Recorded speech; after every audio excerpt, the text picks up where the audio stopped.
Another round of applause. Your hands are going to get sore by the end of tonight. Please welcome Laura to the stage. Hello, everyone. So, tonight follows on really beautifully from Katie's presentation. So once you've done all that fantastic number crunching, which is something that I try to avoid at all costs and outsource wherever I can, mainly because I don't like the numbers bit and I also don't like seeing the answers either.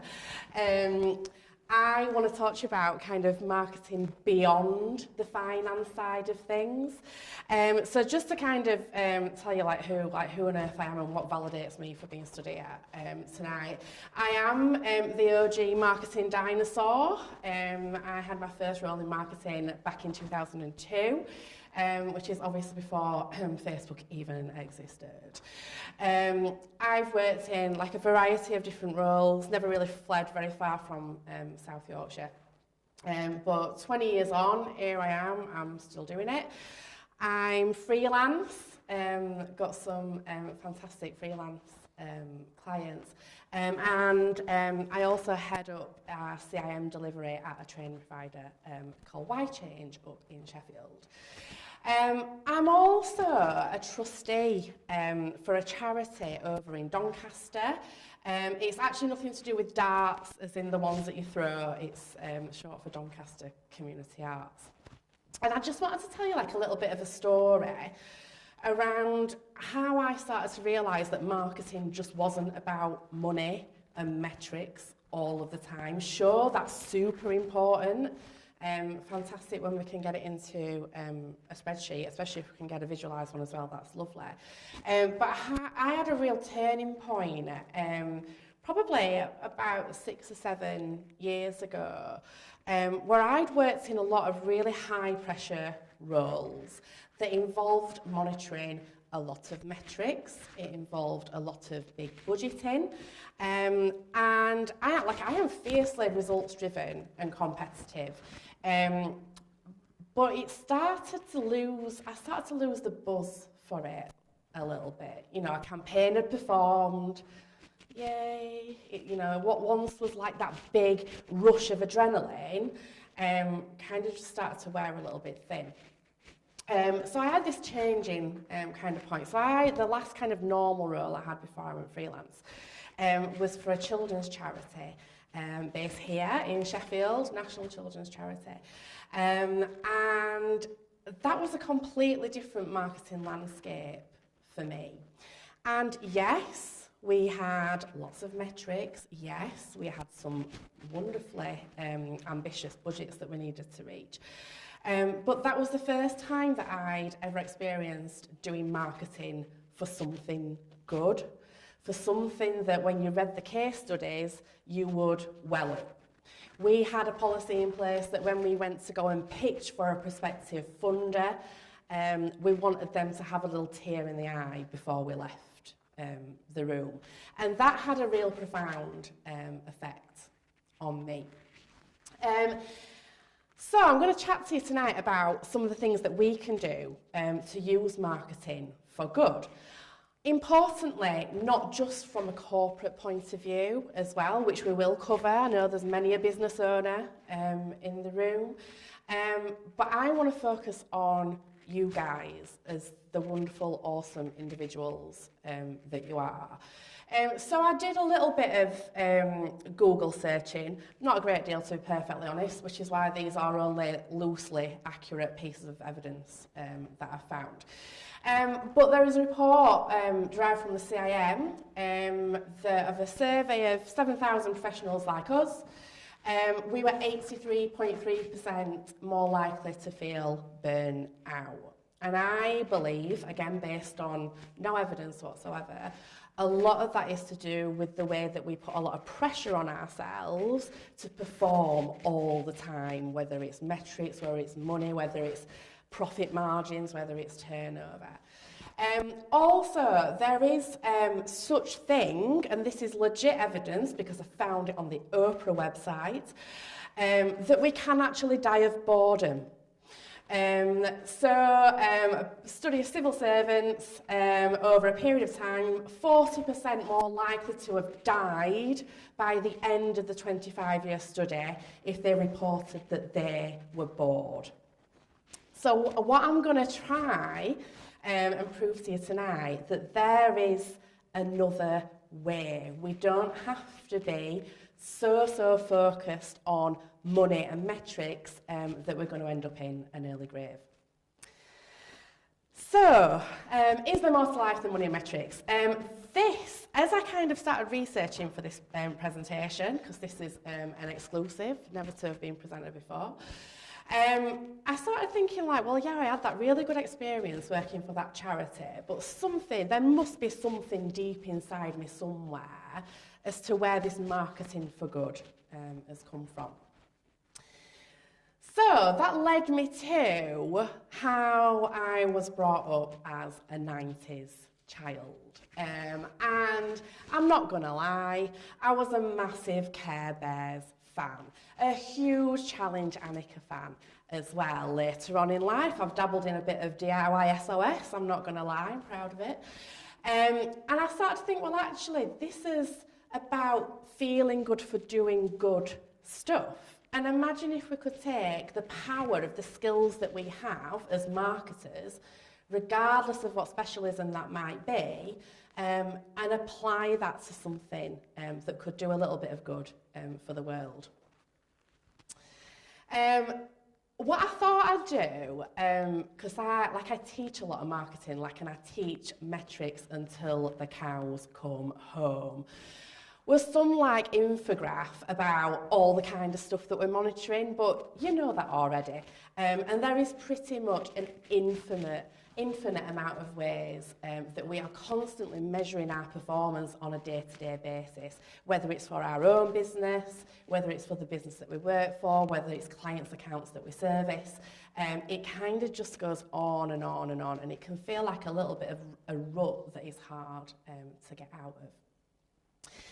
So I am going to get rid of just some of the kind of corporate buzzwords first. They are buzzwords, but they're very, very important. In the corporate world, which I tend to operate in quite a bit, there is a huge buzz at the minute for social impact. Also known as CSR. Anyone, give me a show of hands if you've got a CSR strategy at your place of work. Oh, lovely. Right, so the rest of you will do by the end of this evening if you just do what the slides say. Triple bottom line, measuring things, not just the profit margin, but the good that we do on the planet and our people and the wider society. There's lots of kind of white papers and reports and blogs and stuff around social change. And business ethics is a bit of a buzz at the minute. As well. I'm not going to go massively deep into the corporate side of things because it is a little bit dull. But what I will say is that there is a huge agenda at the minute for people to be more savvy about their social impact. I've recently attended, me and Matt over there, Matt's one of my students, and I saw this webinar for social impact, so I was like, Matt, come on, let's go to this. Wow, it was hard. It was a tough webinar that talks about there's a framework, a national framework, where you can actually measure your social impact. And a lot of that is around things that you are doing for the planet, the paper that you're not printing, and around the people that you're employing as well. So if you're a business and you want to kind of really, really geek out on it, we locally to Sheffield, we've got the Sheffield City Region Growth Hub. They've got a specific suite of business advisors that locally are helping people to have more of a social impact. The main thing is that if you are a business and you are, you're trying to find your point of difference from your competitors, you're perhaps trying to show that, yes, you do absolutely awesome work, but there's something special about you. Social impact can look really good as well as be really good. It can also be really motivating for your staff, that they're getting involved in something that's bigger than just the day-to-day 9 to 5 that they're working on.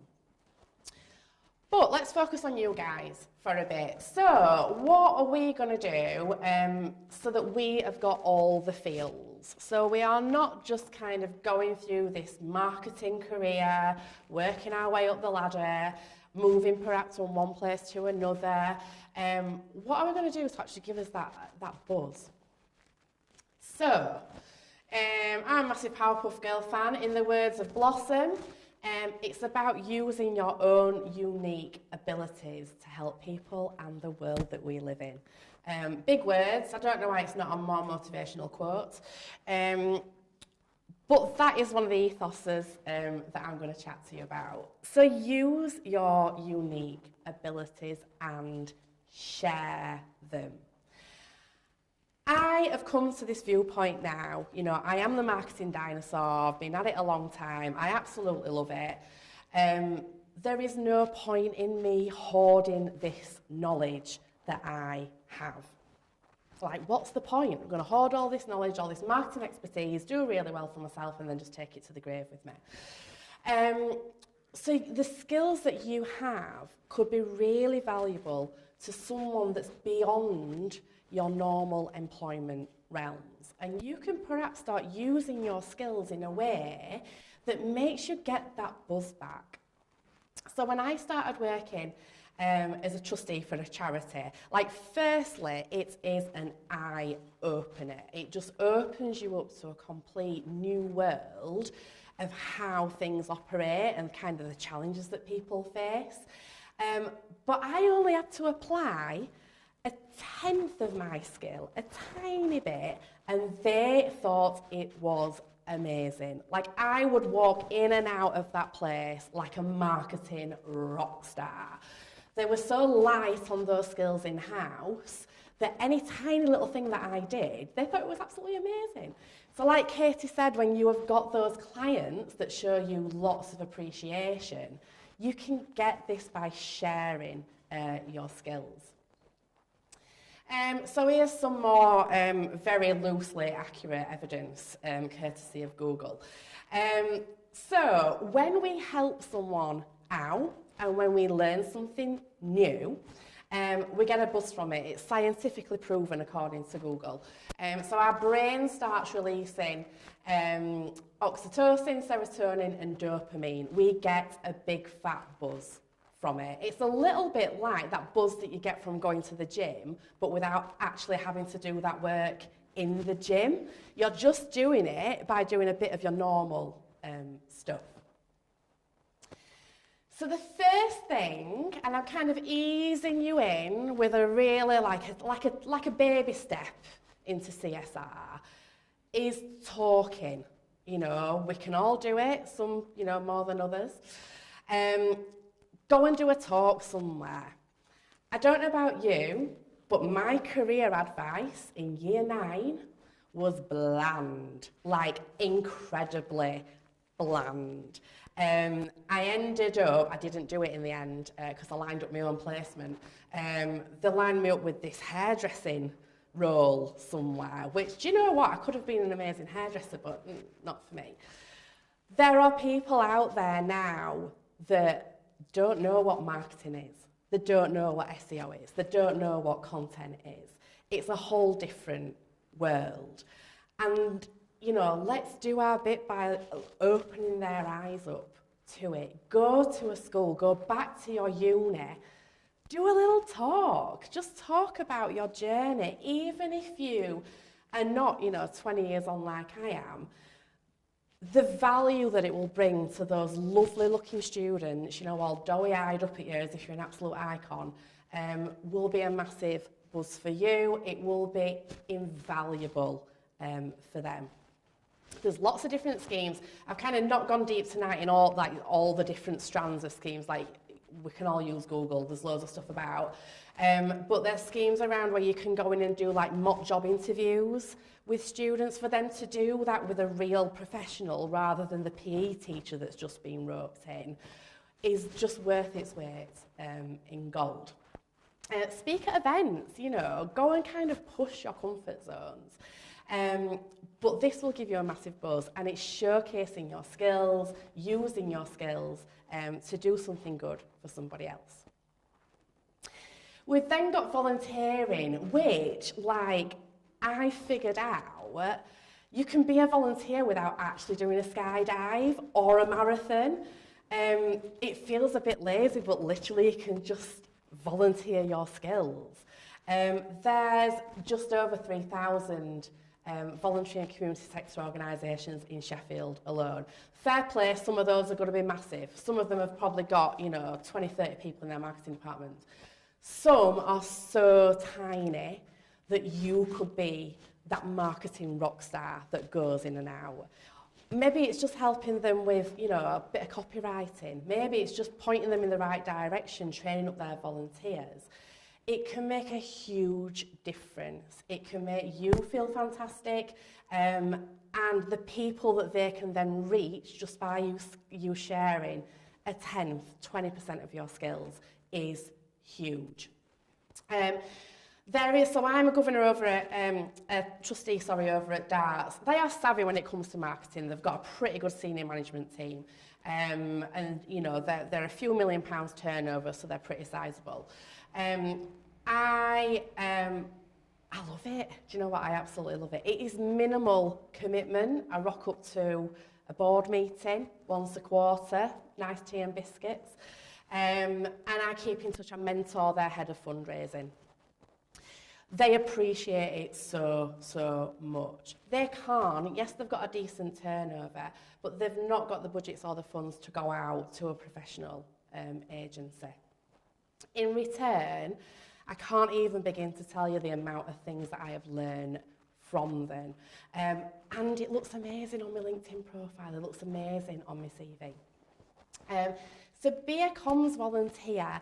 There's lots of websites that have got, like listings on to do volunteering opportunities. But what I would recommend is actually go out and find something that you are interested in. I'm interested in the arts, that's why I'm a trustee at an arts charity. Find something that you are passionate about. If you love sport, there's bound to be a local sports club perhaps on your doorstep that would lap up any support that you can give them. Now this one, I didn't know whether to put it in because I feel like mentoring these days has become so corporate.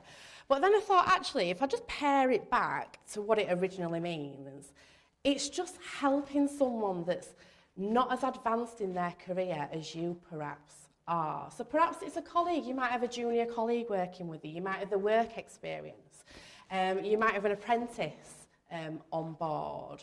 Rather than just sort of eyeing them from the other side of the office and watching them kind of wallow and spiral down and struggle, coach them. It will help you to really sharpen your skills as well.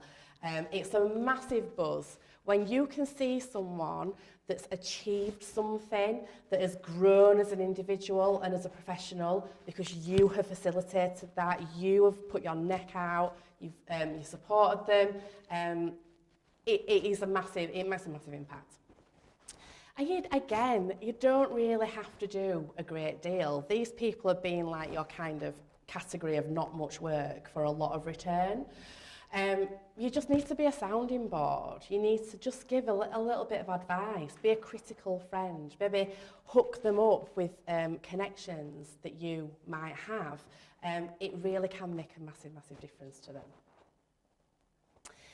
And then, obviously I work for a training provider, but learn new stuff as well. If you are a business owner, it's really important that you are keeping your staff interested and motivated and not bogged down with those bloody metrics by offering them some sort of career progression and guidance, whether that is a formal qualification, whether that's peer-to-peer learning, whether that's bringing speakers in.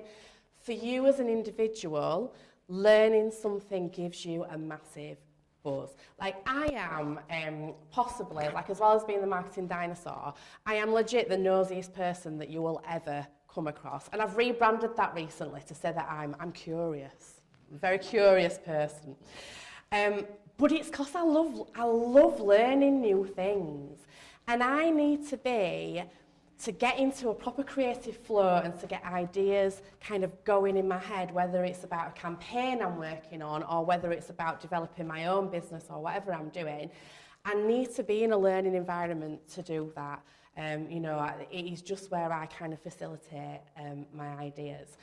Statistically, it improves your brain function. So if you don't want to be in those people that are kind of dying of boredom, if you don't want to be in that queue, think about how you can learn things. Go to events like this. Go to talks.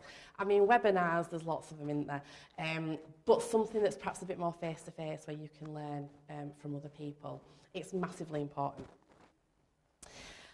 And my final slide in kind of an Annika Rice style, and this is probably why I love a jumpsuit as well. Maybe I still wouldn't have anywhere to hang the microphone, would I, even if I'd have worn a jumpsuit? Don't wait there to get your employer to encourage you. Don't wait for your employer to have that meeting to say, right, we're going to sit down and we're going to write our CSR strategy. Just go and bloody do it. Like, it's not that hard. Find a little charity online that's got a really crappy website and reach out and say, do you know what? I just want to help you because that looks terrible. You're not reaching out to anyone. You're not helping anyone. I can probably whip that up in about 30 minutes for you. It will make you feel fantastic. So be curious or nosy, however you want to take it. Do this to explore new things. You know, you have interests outside of work. You know, if you're as nosy as me, you like to know how things happen, why they happen, why people do the things that you do. By volunteering, talking to people, getting out there is how you're going to learn that and grow as an individual. And that is how you're going to find your warm, fuzzy glow. The caveat is, if you must measure it, if you're still intent on measuring it, it kind of goes back full circle to what we said about that boring corporate stuff on the first few slides. There is a way that you can actually measure your impact. There's a big thing at the minute, like if you're going for a public sector tender, a section of that tender asks for a specific valuation of your impact that you bring to that project. There's a social impact portal. I'm not an ambassador for that because it is beyond my mathematical ability. But if you are putting perhaps a proposal together or you are doing this kind of corporately within your business, you can put a figure on that. So you can say to a prospective customer, yes, we're awesome at this, but if you take us on to do this project, look at the good that we are doing in that community. Our staff will be doing this, our team will be doing that. And you can do that on an individual basis. With maybe just a little bit of fairy magic, those profit margins might just sort themselves out if you focus on the warm, lovely, fluffy stuff. And that's it.